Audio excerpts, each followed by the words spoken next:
आदरणीय साध संगत जी, बड़े प्यार से कहना धन निरंकार जी।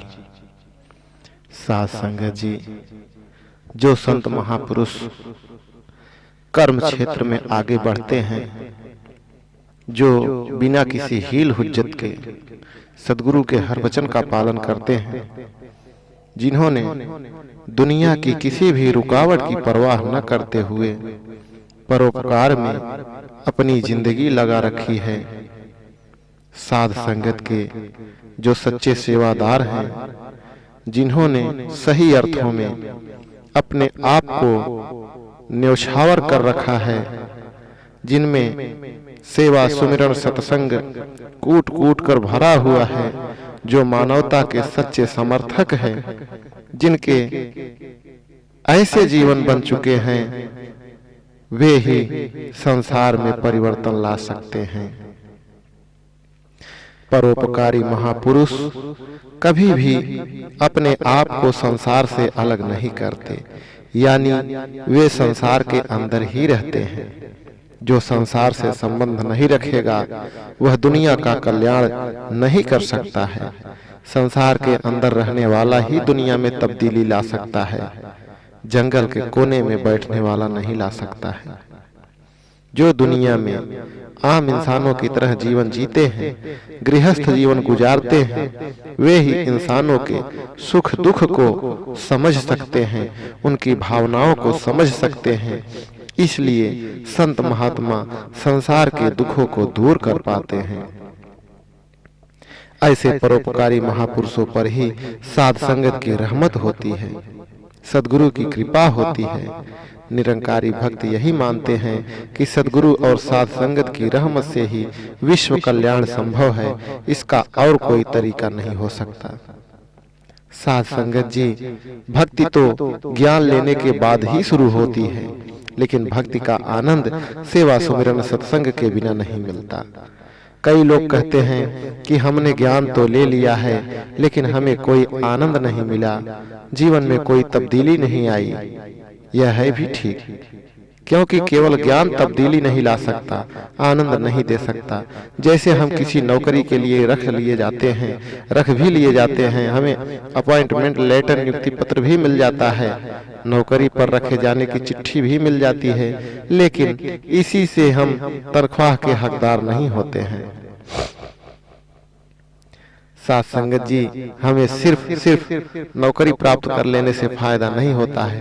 तनख्वाह हमें तभी मिलेगी, फायदा हमें तभी होगी जब हम नौकरी पर जाना शुरू कर देंगे, काम करना शुरू कर देंगे। इसी तरह परमार्थ में भी है। ज्ञान तो अपॉइंटमेंट लेटर की तरह है, खाली इसी से कोई फायदा होने वाला नहीं है।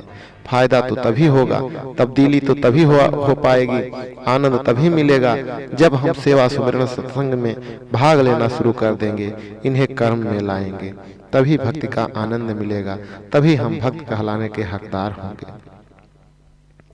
साध संगत जी, भक्त हर इंसान को भगवान का रूप समझकर सबसे एक जैसा प्यार करता है। भक्त कभी भी किसी को छोटा या बड़ा नहीं मानता।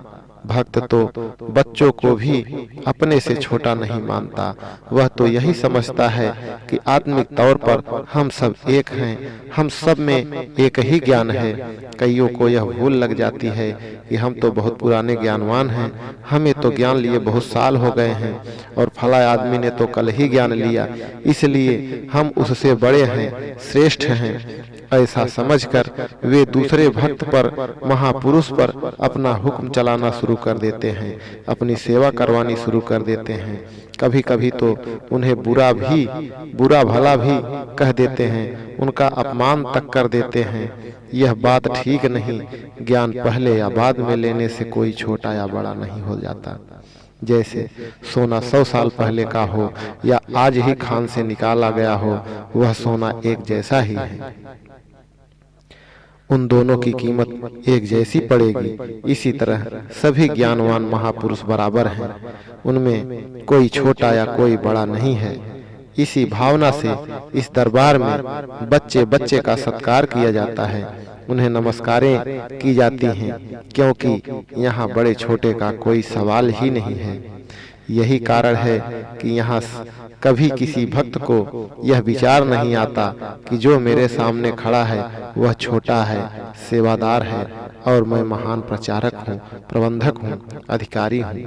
यहाँ तो यही सिखाया जाता है कि हमने बच्चे बच्चे का दास बनना है और उनके चरणों में श्रद्धा से, प्रेम से, आदर से शीश झुकाना है, कभी अहंकार में नहीं आना है। मन वचन कर्म से झुकना है, सबका आदर मान करना है। कुछ लोग कहते हैं हम तो दिल से प्यार करते हैं, दिल से सत्कार करते हैं, बाहर से चरणों पर हाथ न भी लगाएं तो क्या फर्क पड़ता है, दिखावा करने की क्या जरूरत है। वे भूलते हैं कि सच्ची बात को प्रकट करना दिखावा नहीं होता है, बल्कि अपनी भावना को असली रूप देना परोपकार के लिए जरूरी होता है। सच्चाई को जितना अधिक सामने लाया जाएगा, प्रीति प्यार को जितना अधिक प्रकट किया जाएगा, उतना ही परोपकार अधिक प्रवाह होगा। प्रीति प्यार की यह भावना दुनिया भी अपनाएगी। ऐसी भावना मन में तो होनी ही चाहिए, लेकिन इसका बाहरी प्रगटाव परोपकार के लिए जरूरी है। ऐसा दूसरों के भले के लिए होना चाहिए, वाह वाह के लिए नहीं, दिखावे के लिए नहीं, या अहंकार की पूर्ति के लिए नहीं। जैसे कोई मास्टर होता है, यह बहुत पढ़ा लिखा होता है, उसमें इल्म होता है, लेकिन बच्चे को पढ़ाने के लिए वह कबूतर खस खरगोश का सारा दिन बोलता रहता है। उसे खुद अपने लिए उसकी जरूरत नहीं होती, लेकिन बच्चों के दिमाग में बैठाने के लिए, बच्चों को सिखाने के लिए वह ऐसा ही करता है।